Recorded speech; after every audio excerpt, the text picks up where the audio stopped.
Hello and welcome to Synopsis. I am Krishna. This is lecture for the Hindu and Indian Express in 5 minutes. 18th of April 2020 हम discuss करेंगे. आज का lecture 5 minute से थोड़ा लंबा होने के चांसेस हैं क्योंकि कुछ मेंस पॉइंट ऑफ व्यू से इश्यूज हमें डिस्कस करने हैं. स्पेशल कोर्सेज हैं सिनॉप्सिस के, ये सारे आप इसको देख सकते हो. तो सबसे पहली न्यूज़, जैसे कि आप देख रहे हो लगातार रिफॉर्म्स मेजर्स गवर्नमेंट और गवर्नमेंट इंस्टीट्यूशंस लगातार दे रहे हैं. तो आरबीआई ने भी WMA की लिमिट बढ़ा दिया, वेज एंड मीन्स एडवांसेस. तो ये होता क्या है, वेज एंड मीन्स एडवांसेस के अंतर्गत सेंटर और स्टेट आरबीआई से बोरो कर सकते हैं, ठीक है. लेकिन ये नॉर्मल सोर्स ऑफ फाइनेंस नहीं है. सपोज़ सेंटर को 100 रुपये खर्च करने थे और सेंटर के पास 50 रुपये ही हैं, ठीक है. तो ये WMA लेके ये 100 रुपये मतलब ये 50 रुपये का डिफरेंस नहीं क्रिएट कर सकती है. लेकिन this is for covering up temporary mismatches. Suppose government को 60 रुपये खर्च करने थे, लेकिन 60 रुपये खर्च कर दिए, लेकिन गवर्नमेंट के पास 50 ही थे. तो ये 10 रुपीज़ के लिए WMA काम आएगा, ना कि इस वाले एक्स्ट्रा 50 रुपीज़ के लिए, ठीक है. जो आप ऑलरेडी खर्च कर चुके हो उसका टेम्परेरी मिसमैच आप रिसिप्ट और एक्सपेंडिचर का अपना मेंटेन कर सकते हो. तो WMA पर इंटरेस्ट रेट क्या होता है, ये आरबीआई के रेपो रेट के बराबर ही होता है. रेपो रेट आप सब जानते हो आई होप. तो ये शॉर्ट टर्म लैंडिंग का इंटरेस्ट रेट होता है. अभी ये 4.4% है. Not important for UPSC point of view at least, लेकिन आपको एक आइडिया होना चाहिए किस रेंज में होता है. तो अब गवर्नमेंट जो WMA लिमिट्स होती हैं वो लिमिट्स आरबीआई डिफाइन करता है सेक्शन 17(5) ऑफ आरबीआई एक्ट 1934 से. ये करता है सेंट्रल बैंक लैंड कर सकता है सेंटर और स्टेट को 3 महीने के लिए, लेकिन इसमें कुछ लिमिट्स दी जाती है. अब उस लिमिट्स से एक्सेस में अगर गवर्नमेंट चाहती हैं, सपोज़ गवर्नमेंट की लिमिट है 10 लाख रुपए, 10 लाख रुपए गवर्नमेंट WMA बोरो कर सकते हैं, लेकिन उसे 12 करने हैं, तो इस 2 लाख के लिए उसको 2% एक्स्ट्रा इंटरेस्ट रेट पे करना पड़ेगा.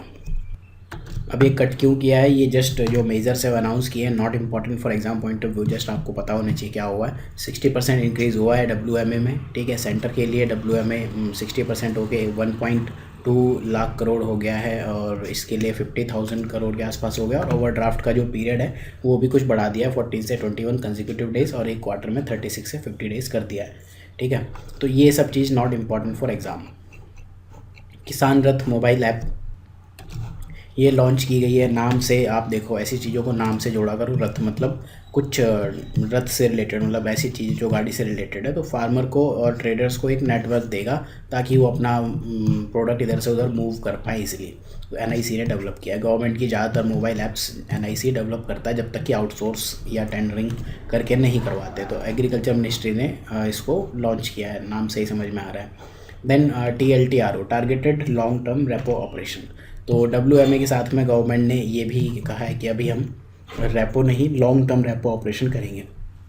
रेपो में आप समझते हो ना, शॉर्ट टर्म के लिए होता है. जैसे LAF और MSF है, इन दोनों में क्या है, इमीडिएट नीड्स के लिए पैसा दिया जाता है 1 to 28 डेज़ के लिए, 1 महीने से कम के लिए. लेकिन लॉन्ग टर्म रेपो, बस डिफरेंस ये है कि ये ऐसा रेपो है जो लॉन्ग टर्म है, ठीक. तो इसमें क्या है, 1 to 3 ईयर्स के लिए पैसा दिया जाता है. सेंट्रल बैंक पैसा देता है, प्रिवेलिंग रेपो रेट पर ही देता है, मतलब जो रेपो रेट है उसी पर देता है. रेपो रेट का काम क्या होता है, शॉर्ट टर्म लैंडिंग. आपने 4.4% इंटरेस्ट रेट पे दे दिया, सोचो कितना कम इंटरेस्ट रेट है, लेकिन इसके लिए आपने 3 साल पे दे दिया. This is long term repo, ये इसकी सिग्निफिकेंस है. कंटेम्प्रेरी इश्यूज़ में लगातार IMD कहता रहता है कि अब नॉर्मल मानसून आएगा, ये आएगा, वो आएगा. तो what is the definition of normal, एक लॉन्ग टर्म पीरियड एवरेज निकालती है. मतलब पिछले 50-60 साल का डेटा लेके IMD ने, इंडियन मेट्रोलॉजिकल डिपार्टमेंट ने ये डेवलप किया कि इतनी MM या इतनी CM रेनफॉल होने वाली है. तो नॉर्मल का मतलब 100% of long term average, long period average मिलेगा. 5% एरर प्लस माइनस हो सकता है. तो फोरकास्टिंग के 2 तरीके होते हैं. एक होता है स्टैटिक मॉडल्स, एक होते हैं डायनेमिक मॉडल्स. स्टैटिक मॉडल जो हिस्टोरिक डेटा है, सपोज़ आपको अप्रैल का चेक करना है, तो आप 1970, 71, 72, 73 इससे लेके आप पूरा ये देखोगे मतलब एक्चुअल में कैसे काम हुआ था. तो इसमें सपोज़ आपको दिख रहा है 70 से लेके 78 तक तो फाइन चला था, फिर 79 में डिसरप्शन आया था, फिर आप देख रहे हो कि 84 में डिसरप्शन आया था. तो आप देखने एक आइडिया लगाते हो कि अच्छा ऐसे ये चल रहा है इस टाइप से. डायनेमिक मॉडल क्या है, day to day data, like जो आपके एयर ट्रैफिक है उनसे जो आप डेटा कलेक्ट कर रहे हो, या सैटेलाइट टेक्नोलॉजी से जो आप डेटा कलेक्ट कर रहे हो, उनका यूज़ करके डायनेमिक मॉडल्स IMD डेवलप करता है. मेंस में जो मेंस इन 300 में जो 3 इंपॉर्टेंट टॉपिक्स कवर होंगे, one is collective conscience, second thing is separation of power. जैसे कि आप देख रहे हो पार्लियामेंट और जुडिशरी मिसिंग है आज के टाइम में. और तीसरा है new method of anti defection. तो इसके बारे में आपको इंट्रोड्यूस कर देता हूँ। पहले क्या है, देखो पहली चीज़ है कलेक्टिव कंसाइंस। एक चीज़ जो मैं आपको हमेशा कहता हूँ, you please do this, read pro government news. ये हमेशा पॉजिटिविटी बढ़ाएगा। ट्राई करो कि irrespective of your party line, try to read pro government news, जो भी प्रोडक्टिव न्यूज़ हो। अब प्रो गवर्नमेंट का मतलब ये नहीं कि ए ने बी को गालियाँ दे दी कि तुम कुछ नहीं कर रहे हो, हम ये कर रहे हैं, ऐसा नहीं। जो भी इस टाइप की न्यूज़ है, लाइक दिस आर्टिकल, ठीक। एक क्या है कि इंडिया एक क्राइसिस में एग्जाम्पल सेट कर रहा है। भारत भरोसा दिखा रहा है कि हमारे जो लिमिटेड रिसोर्सेज हैं, हमको कोविड-19 होने के नाते कोविड-19 से हराने में पीछे नहीं हटेंगे हम, ठीक है। ये नए ज़माने का भारत है।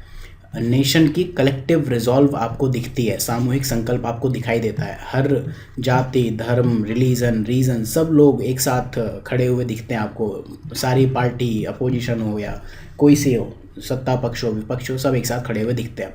वर्ल्ड देख रहा है इस टाइम पे power of billion plus people working with single minded determination.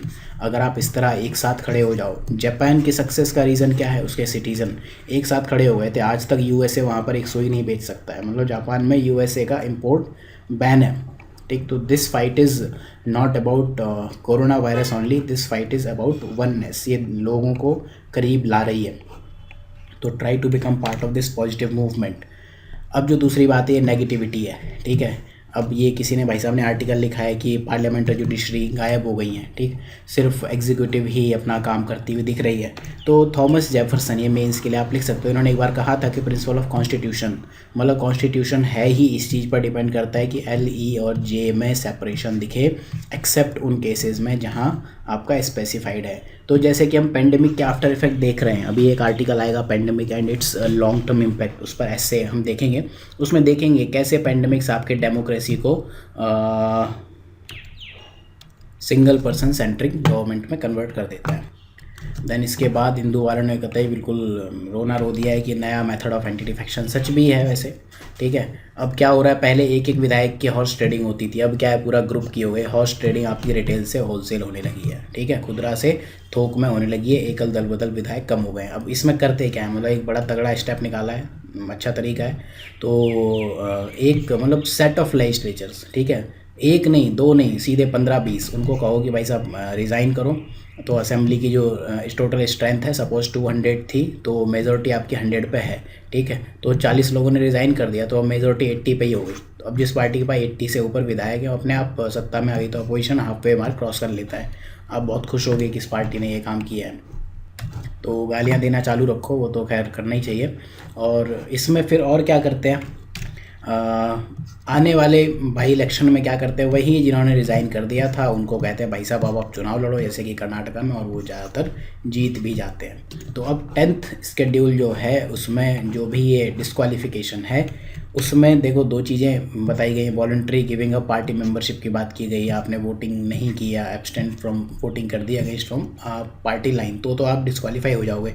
लेकिन रेजिग्नेशन मेंशन नहीं, आपने रिज़ाइन कर दिया तो आपको 10th शेड्यूल के अकॉर्डिंग डिस्क्वालीफाइड नहीं माना जा सकता। लेकिन जो स्पीकर थे कर्नाटका असेंबली में, उन्होंने डिस्क्वालीफाई कर दिया था रेस्ट ऑफ असेंबली टर्म, मतलब जो भी टर्म थी पूरे 5 साल में, सपोज 2 साल के लिए उन्होंने काम किया था, तो अगले 3 साल के लिए उन्होंने डिस्क्वालीफाई कर दिया। मतलब इसमें आप अब आ ही नहीं सकते हो पावर में। इसका मतलब आप 3 साल के लिए इलेक्शन नहीं लड़ सकते हो बाई पोल से। तो सुप्रीम कोर्ट ने ये तो कह दिया था कि ठीक है, आप यहाँ से तो डिस्क्वालीफाई हो गए 10th शेड्यूल के अकॉर्डिंग, असेंबली के पार्ट तो नहीं रहोगे, लेकिन आप बाई पोल लड़ सकते हो, ये आपका फंडामेंटल राइट है। मध्य प्रदेश में तो फिर उन्होंने क्या कहा कि सीधा एक्सेप्ट ही कर लिया था कि रेजिग्नेशन एक्सेप्ट कर लो। फिर इसके बाद ट्राइबल रिसोर्स मैनेजमेंट कल्चर क्या है। ट्राइबल्स जो हैं अपने यहाँ, जो भी इवन विलेज है, विलेजेस ऑफ इंडिया, ठीक है, तो we are having enormous amount of indigenous knowledge. हमारे पास बहुत अच्छे अमाउंट में इंडिजिनस नॉलेज है। ट्राइबल्स के पास फूड गैदरिंग कल्टीवेशन का नॉलेज है। तो ट्राइबल्स का जो फूड मैनेजमेंट है, दैट इज़ वेरी नाइस, ठीक है, sagacious food management practices they are following. तो जो ये फूड्स सिक्योरिटी है हमेशा मैनेज रहती है। कभी भी आप देखोगे विलेजेस में या ट्राइबल एरियाज़ में इस तरह की भुखमरी की हालत नहीं आती, क्योंकि उनका एक नोवेल रिसोर्स मैनेजमेंट सिस्टम होता है, चाहे वो एग्रीकल्चर हो, चाहे फॉरेस्ट्री हो, चाहे एनिमल हस्बेंड्री, पास्चर हो, मेडिकल प्रोड्यूस हो, एनीथिंग।